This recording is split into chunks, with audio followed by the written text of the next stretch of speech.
Welcome to the Cambridge Financial Podcast with Bert Salazar, CEO at Cambridge Financial Partners, LLC. This podcast is all about tax-preferred retirement planning, economics, financial risk management, and achieving a risk-free and successful financial life. Now, your host, Bert Salazar. Good day, everyone. Welcome to another financial podcast from the Cambridge Financial Literacy Program podcast family. Today's podcast is titled, How Much Do You Know About Social Security and Retirement? You know, as many of my clients start to approach their mid-50s to early 60s, the issues concerning Social Security become very, very critical for them and for their family. Now, millions of Americans are depending on Social Security. The challenge is that the majority of people that we engage on a regular basis regarding Social Security benefits really have very little understanding of how Social Security works. Now, since the majority of baby boomers are either approaching retirement now and reaching retirement age, approximately 10,000 of them every single day, and many of them have already been in retirement for at least a decade or so, they start to truly understand that Social Security, it's a critical component of a sound retirement plan. On a weekly basis, we here at Cambridge conduct an online webinar which is called How to Reduce the Impact of Taxes in Retirement. And one of the major issues that we deal with there is dealing with provisional income calculations that I'll talk about in a few minutes, and also how to mitigate the taxes that may be imposed on your Social Security benefits as you approach retirement. Now, what I'd like to do today in this podcast is to give you some good, strong information, some historical data and information regarding Social Security so that each and every one of you can feel a lot better as you're approaching retirement, as long as you do proper planning before you get to that point in time. So just for practical information, please bear in mind that up until 1980, if you had a Social Security card, it actually stated in the front of the card, in quotes, not to be used for identification purposes. Now, today, the not for identification purposes has actually been removed. Now, for many of you, you already know that Social Security has been around since the mid-1930s, 1935 to be exact.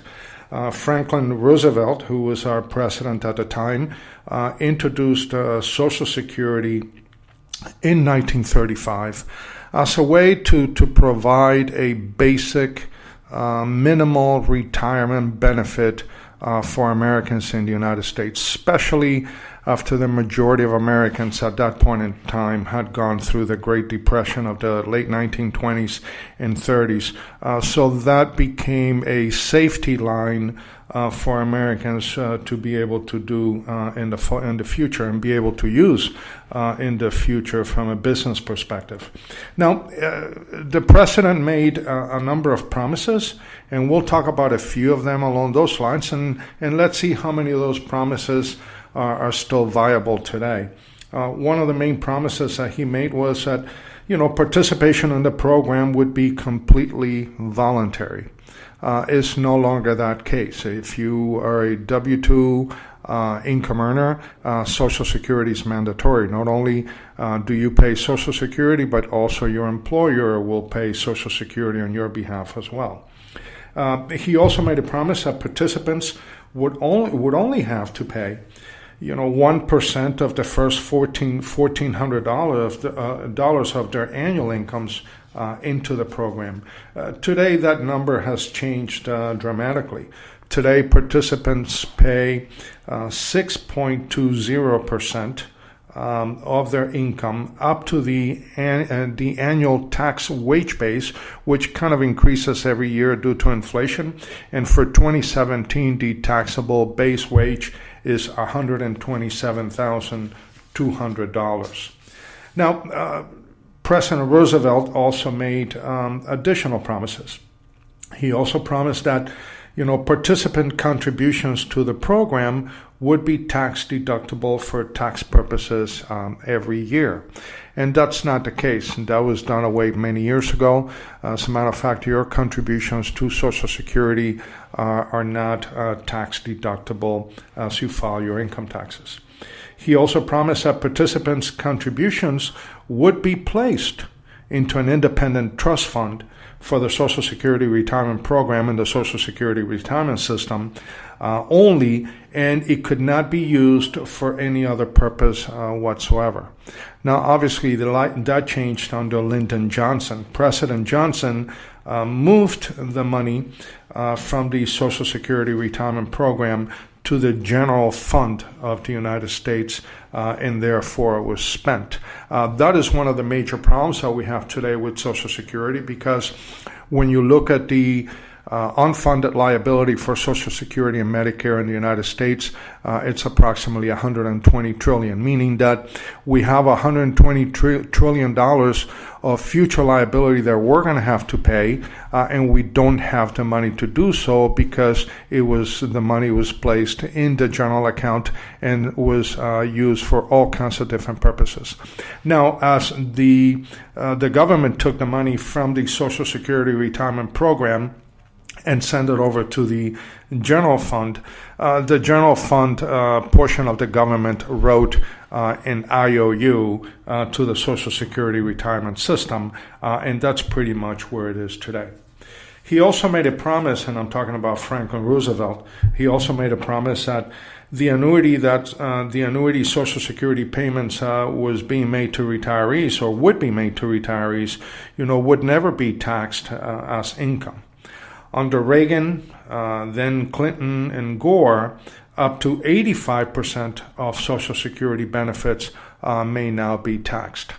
President Reagan raised it to 50%, and then the Clinton administration went ahead and raised it again to 85%. So unless you do proper planning, there's a very high probability that up to 85% of your Social Security benefits may be taxed during retirement, and that is very, very critical for all of you listening on this podcast. Now, this is an 80-year-old program, and it was, as I stated earlier, it was designed to help, senior citizens escape poverty in their old age. And obviously the idea behind Social Security was a very good one, and one that was made with a tremendous amount of compassion. But there's an old saying that the road to hell is paved with a lot of good intentions. Now, the program is actually available to anyone that has paid into the Social Security system. Now, as I said earlier, there are about 10,000 people entering the system every day, and they will continue to do so over the next several years, at least the next 10 years from a retirement perspective.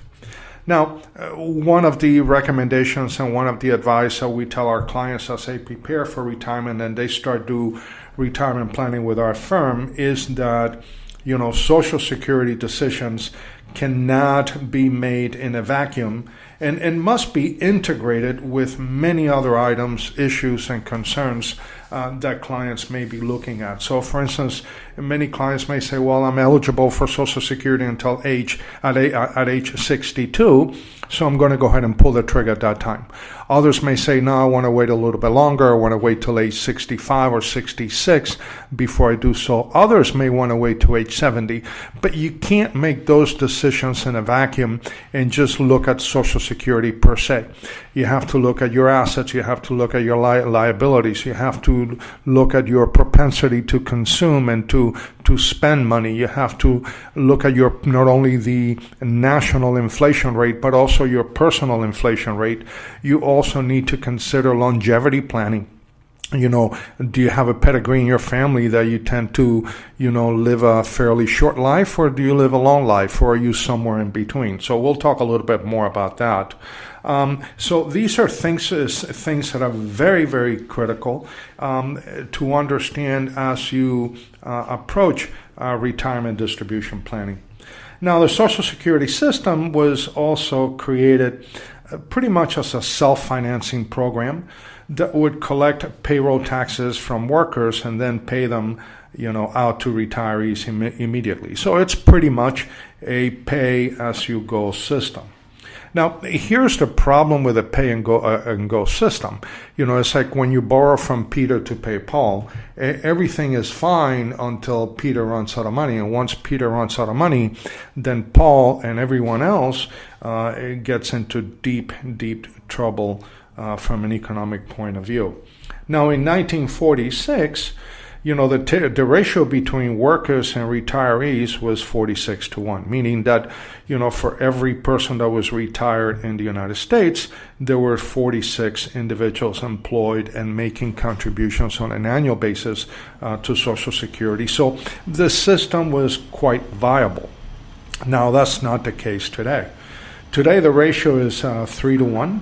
So that means that for every person that is retired today, there are only 3 people working.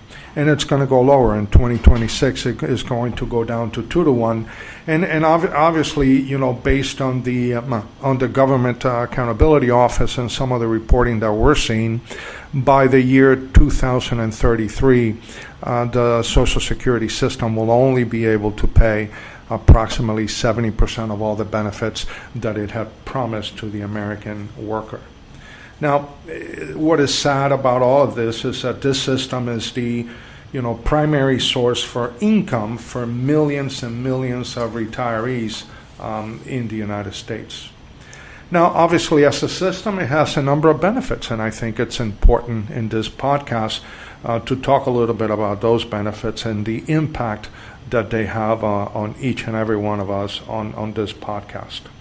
Number one, it will give each person that retires a predetermined amount of income. So it's pretty much like a pension or an annuity. Actually, it is a pension and an annuity at the same time. And the income will be steady. It will be lifetime income that cannot be outlived. So it's very similar to defined benefit plans in private corporations that we've had in the United States for many years. But as of 1980, we have started to see less and less of those defined benefit plans at the private sector level because of the fact that they're very costly and the liability to the employer is tremendous. Now, most public pension systems in the United States offer a guaranteed annuity, guaranteed pension, and steady income for their employees. But obviously, it's the minority from a retirement perspective. Now, it's also an inflation-adjusted income, and that is based on the annual CPI. What's interesting is, their number they're using for CPI based on Social Security Administration is 2.8. But we all understand, number one, inflation is not tax deductible. And number two, you have to be careful when you look at CPI because it may not include, some of the critical aspects of inflation in the United States, which includes energy, gas prices, and so forth. And obviously that will inflate that inflation to a much higher level than 2.8%. The system also does provide survivor benefits, and that's a good thing about the system because if you're married, and either one of you were to pass away, the benefit will continue to the survivor spouse until he or she passes away in the future. Now, in order for Americans to be eligible for Social Security, they must have worked in a covered Social Security job for at least 10 years. That means that they were in an employment that was taking Social Security taxes from based on payroll, and they were paying that to the Social Security system based on your FICA.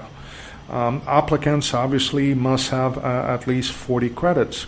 And credits are earned at the rate of approximately 4 credits per year, based on certain earnings amounts from one year to the next. And that's critical to understand because, I deal with many public employees that worked in a job where they did not contribute to Social Security.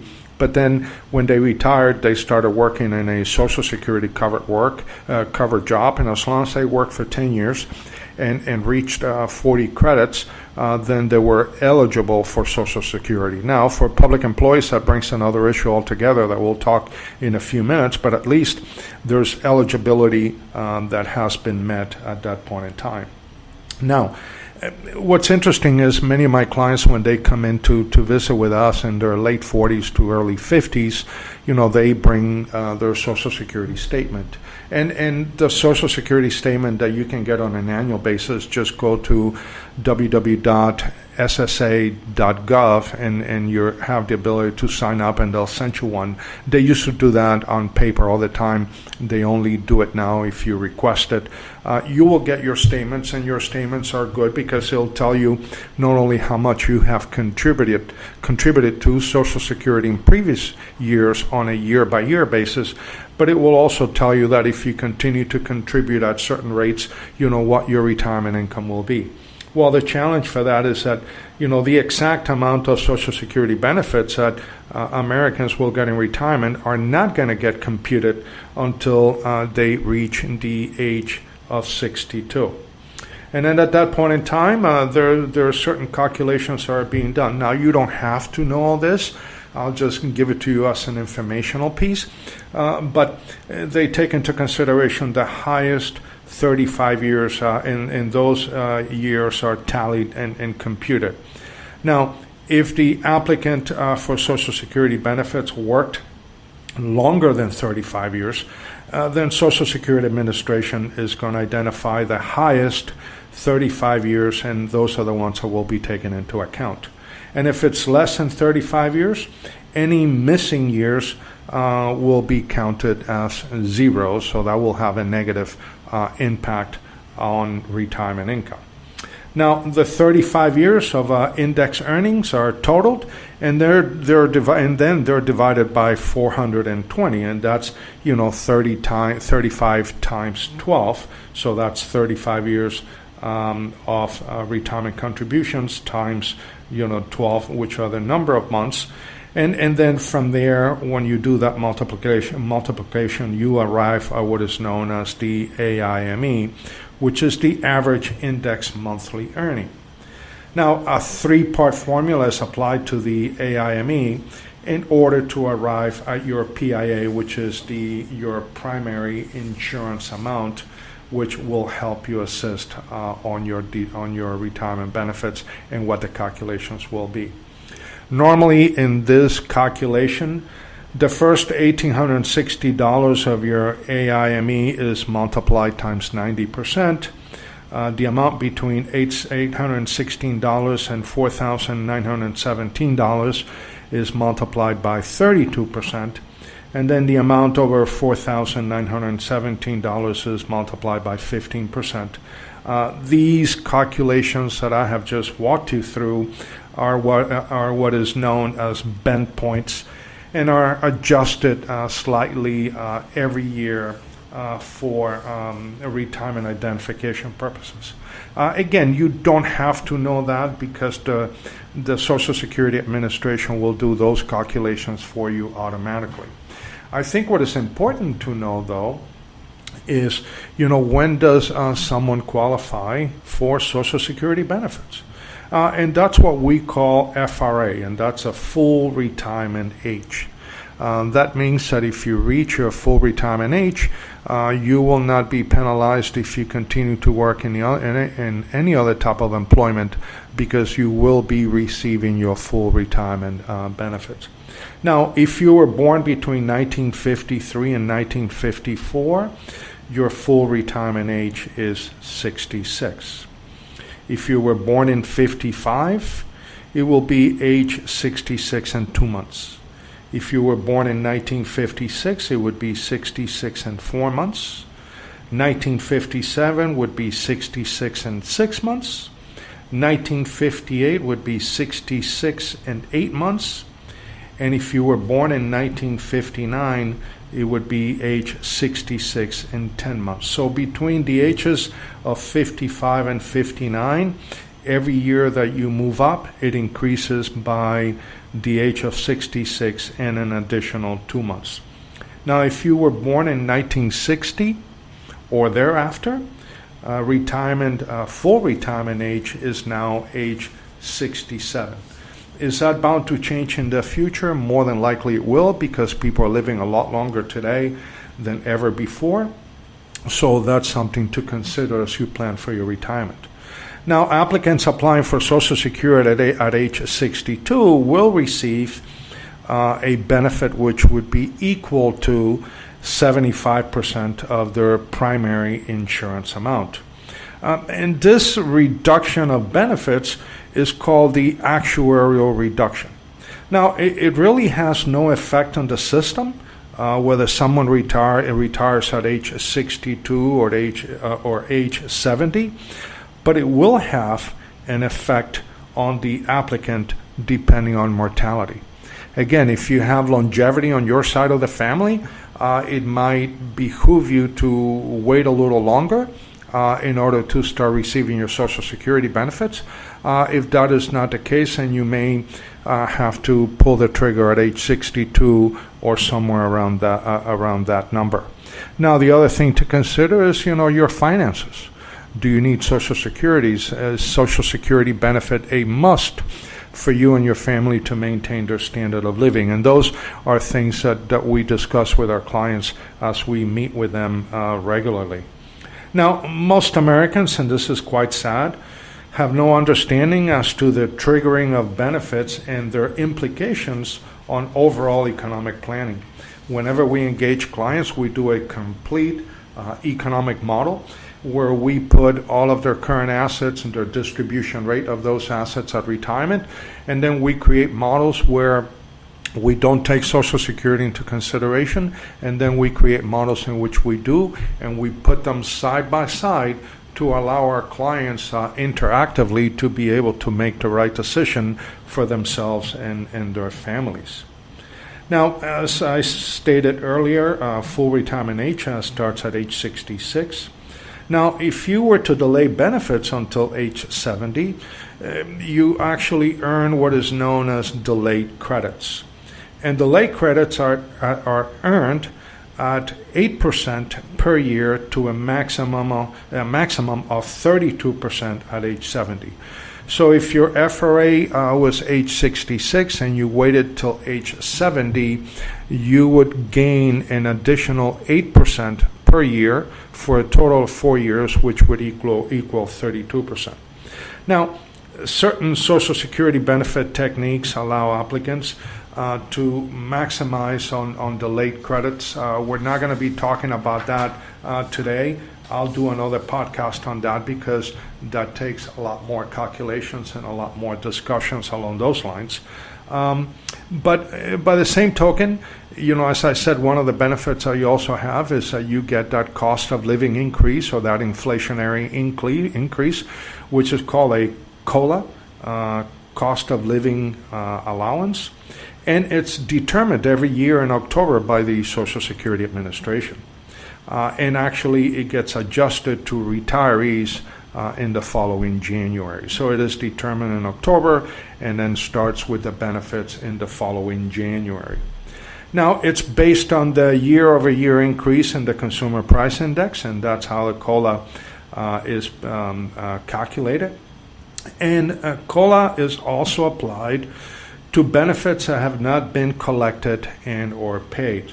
So it's something that, it's there. You're not going to lose if you delay it. It's just going to increase every single year, and it will maximize your retirement income, at least from a Social Security benefit standpoint, if you delay an extra year, an extra 2 years in order to collect. But again, many times it doesn't work as well. Many times it makes more sense to start taking Social Security earlier, because that way the retiree is not applying so much pressure on some of the other assets in order to maintain the standard of living requirements for the family overall. Now, although unknown, Social Security trustees estimate that the inflation adjustment of 2.8% at least is considered part of what we know as the intermediate cost scenario as we start to do calculations for our clients. Now, the other major issue to take into consideration, especially for families married filing jointly that are reaching retirement age is, how spousal benefits are calculated and how are they paid. A married person with little or no earning history, can receive a spousal benefit, which would equal to 50% of the working spouse's PIA or primary insurance amount. So let me give you an example. Let's say that a husband's primary insurance amount equals $2,600 per month. So the spouse's benefit would be in that percentage would be $1,300 or 50% of the $2,600 if she were to apply at her full retirement age. If she applies at 62, then that spousal benefit would be reduced to 35% or a maximum of $925. So in my situation, my wife has not been employed in a W-2 employment for many years. So that means that I am the highest income earner in the family. So upon my retirement, we will do the calculations for my wife. And if 50% of my benefit is higher than what she would have gotten based on her years of contribution to the system, then she will choose my 50% benefit instead from that perspective. Now, by utilizing certain techniques, someone can delay his or her own benefit to age 70 while allowing the other spouse to maximize that delay and also be able to provide certain bigger benefits to the family as an overall calculation in the future from that perspective. Obviously, there are a lot of questions here, but I'm just trying to give you as much information as I possibly can. Now, also, if you happen to be a widow, if both spouses are receiving benefits when one spouse dies, the decedent spouse's benefit will stop, but the surviving spouse can then switch to his or her survivor benefit if it is higher than the own benefit. So in other words, if my spouse made less money than I did for years and she was in retirement, and then after a number of years I pass away, obviously my retirement benefit will go away because I already passed away. But now my wife has the option to pick my benefit from a business perspective because I was the high income earner in the family. And then she can, obviously hers will go away and be dropped.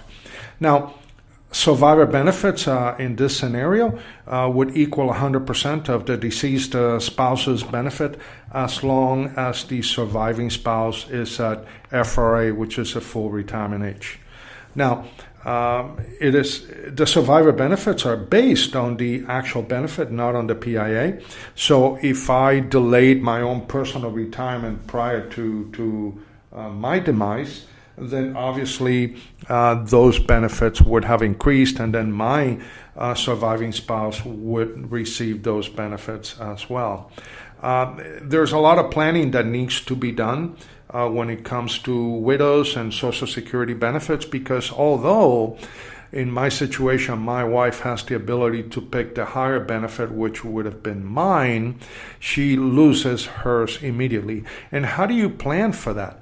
Because if a family is used to two Social Security benefit or two Social Security checks coming in on a monthly basis, and all of a sudden one of the individuals passes away, there's obviously a drop in income, and there's a lot of planning that can be done.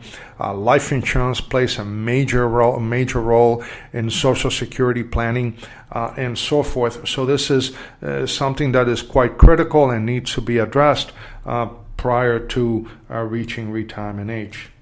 Now, something interesting regarding survivor benefits is that if the applicant for a survivor benefit remarries, survivor benefits are not available unless the person applying for the survivor benefit is either age 60 or older, or 50 years of age and older if disabled. So those are things that are also very important to understand.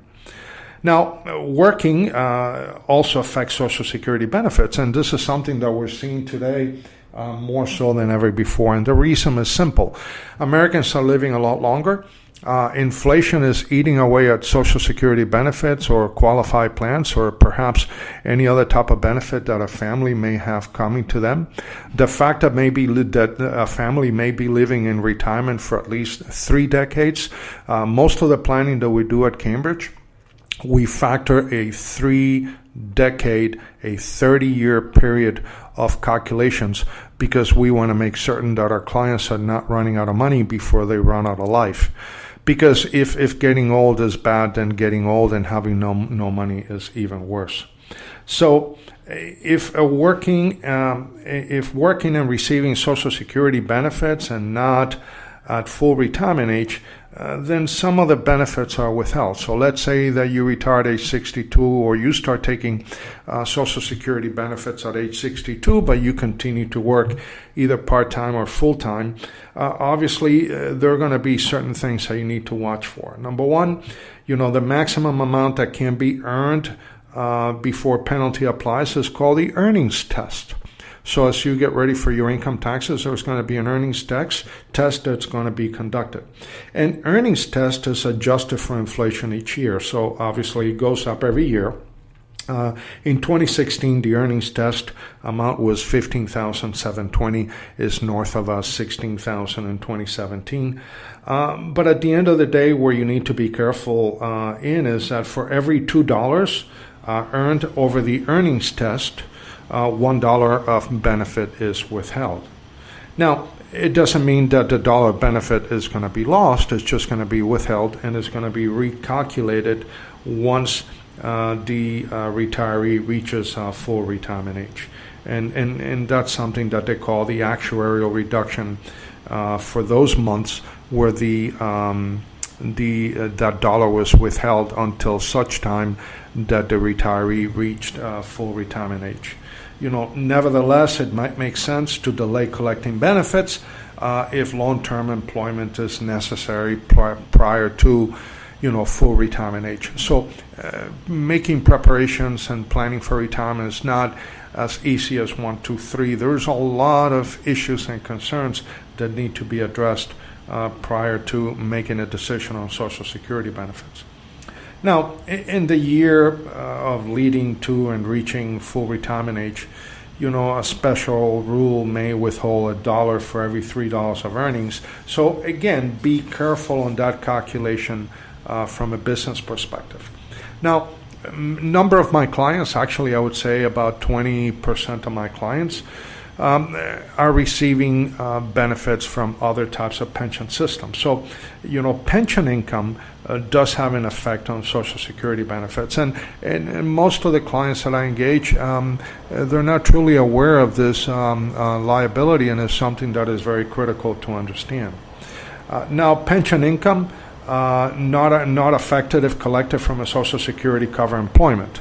Okay, so as long as you're collecting a pension income, but you were making contributions or you made contribution during your employment years to Social Security, then you're okay, and that's fine.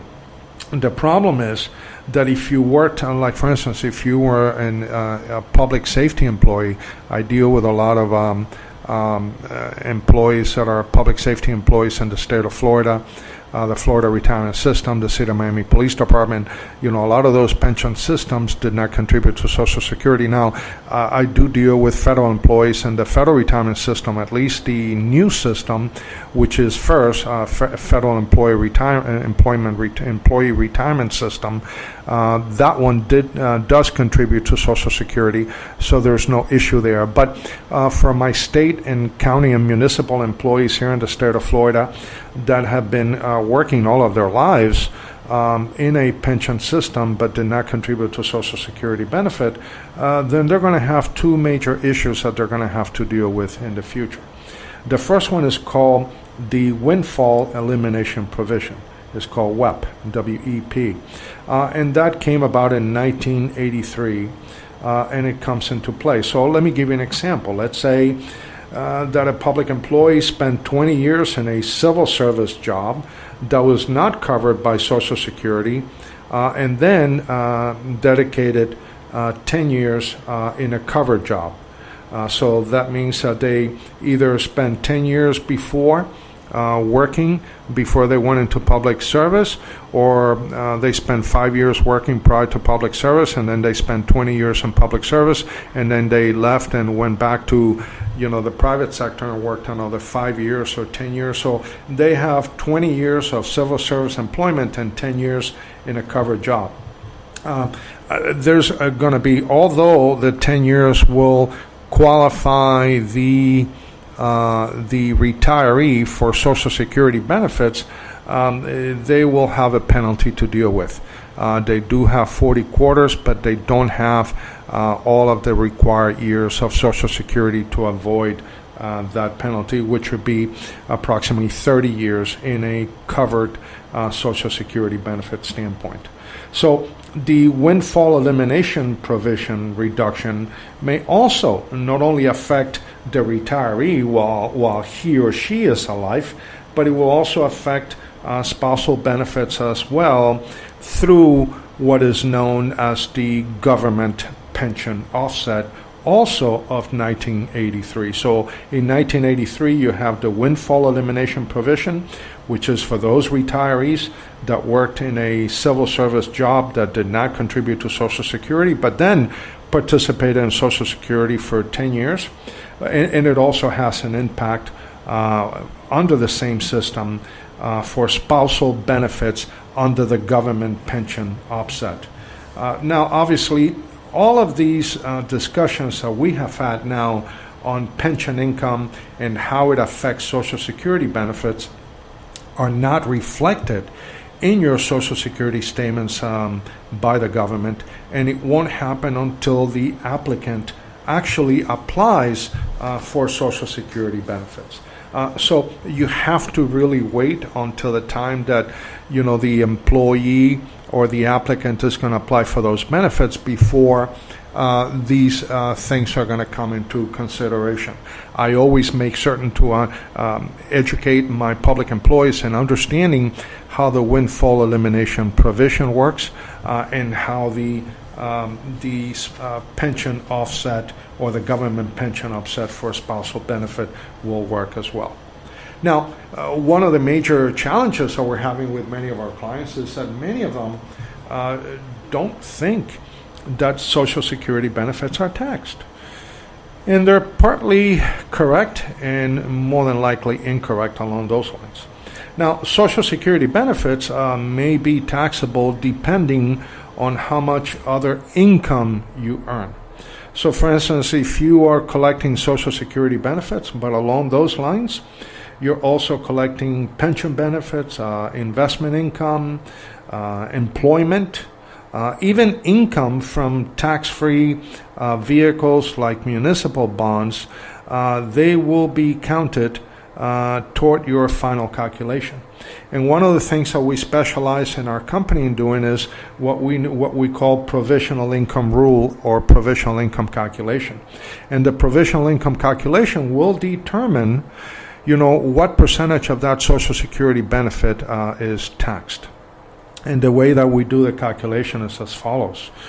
First, we take 50% of the Social Security benefits that were paid on a given year.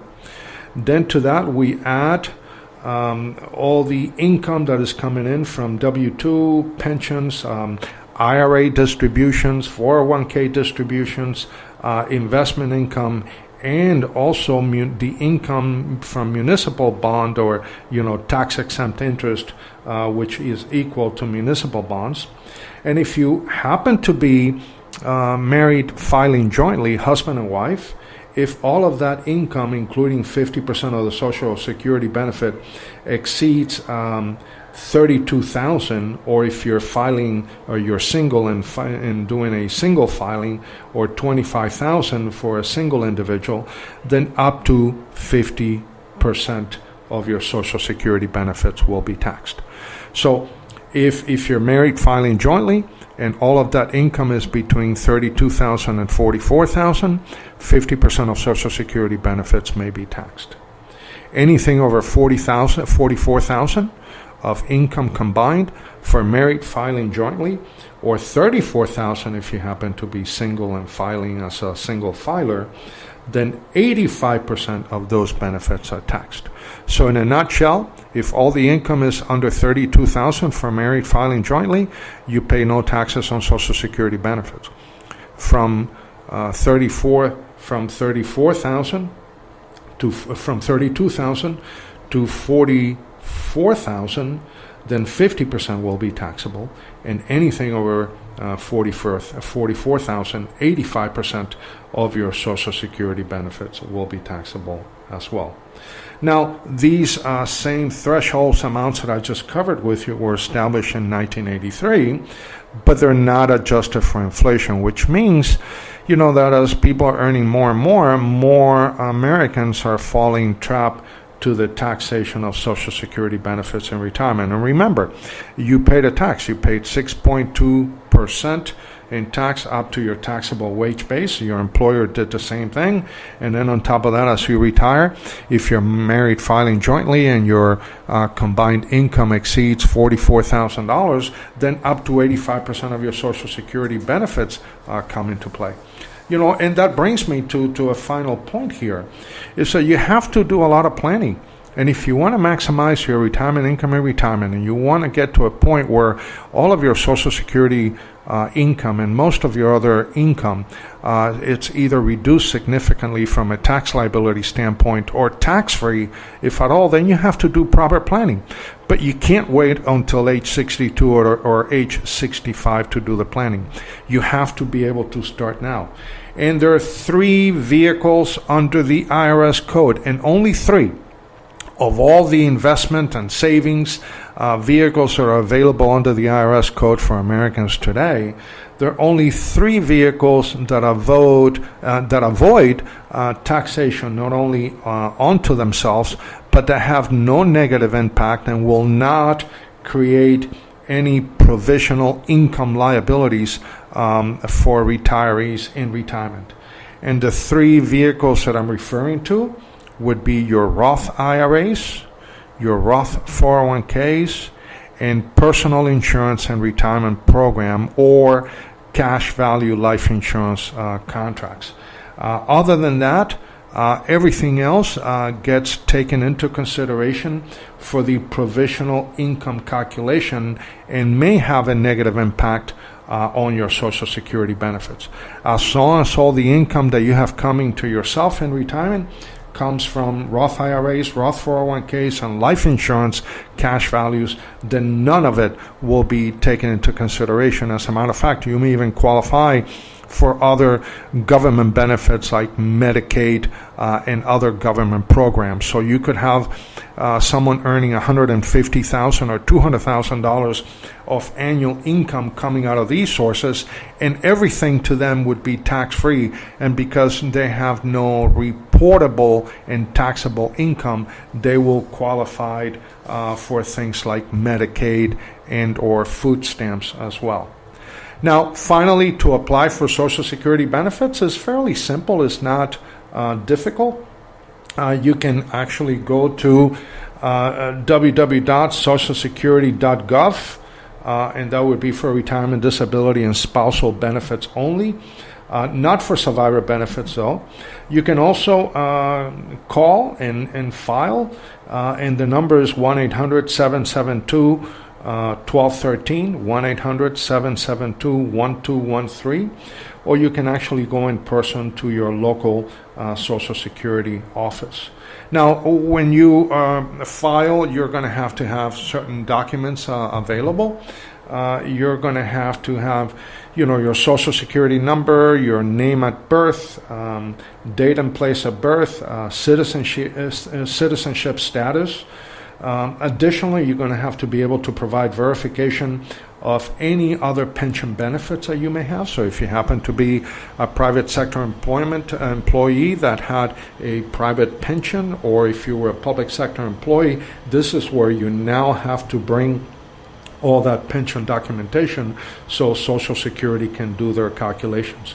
You're going to have to also provide verification dates of marriages and divorces and how they ended, names of unmarried children under the age of 18, beginning and ending dates for military services. For those of us that have served, we need to be able to provide that as well.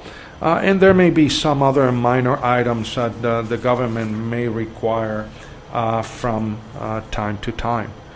Now, one of the critical aspects of it is Social Security reform, and there's a lot of conversations. There's been many conversations for the last 15, 20 years regarding Social Security reform. The challenge is that, most legislators and most politicians want to continue to kick the can down the street, but at some point in time, someone is going to have to pay the piper. So, starting in 2033, as I stated earlier, Social Security trustees, they actually project that the system will only be able to pay, just north of 70% of its liabilities. So retirement ages may have to be increased in the future. Payroll taxes may have to be increased. The benefits formula may have to be revamped, or a combination of all the above. Again, reaching Social Security age, preparing for Social Security and retirement is not as easy said and done. You have to prepare. You have to take a lot of issues into consideration. You have to do proper planning. And this is what we try to do here at Cambridge for all of our clients. And finally, the one thought that we always leave everyone with on our podcast is our number one goal here is to get every client and every individual and friend to change the way they see things. Because when you get to change the way that you see things, the things you see change. Again, thank you so much for your time today. Hopefully you found this to be very interesting. If you have any specific questions, feel free to reach out to us. In the meantime, I want to wish you all a great day. We will be having another podcast next week as well, so just stay tuned. And then next week we're going to be discussing Medicare, because that goes hand in hand with Social Security. We're going to talk about Medicare eligibility, cost, and so forth, and it'll be very, very interesting as well. So again, have a great day, and we'll talk soon.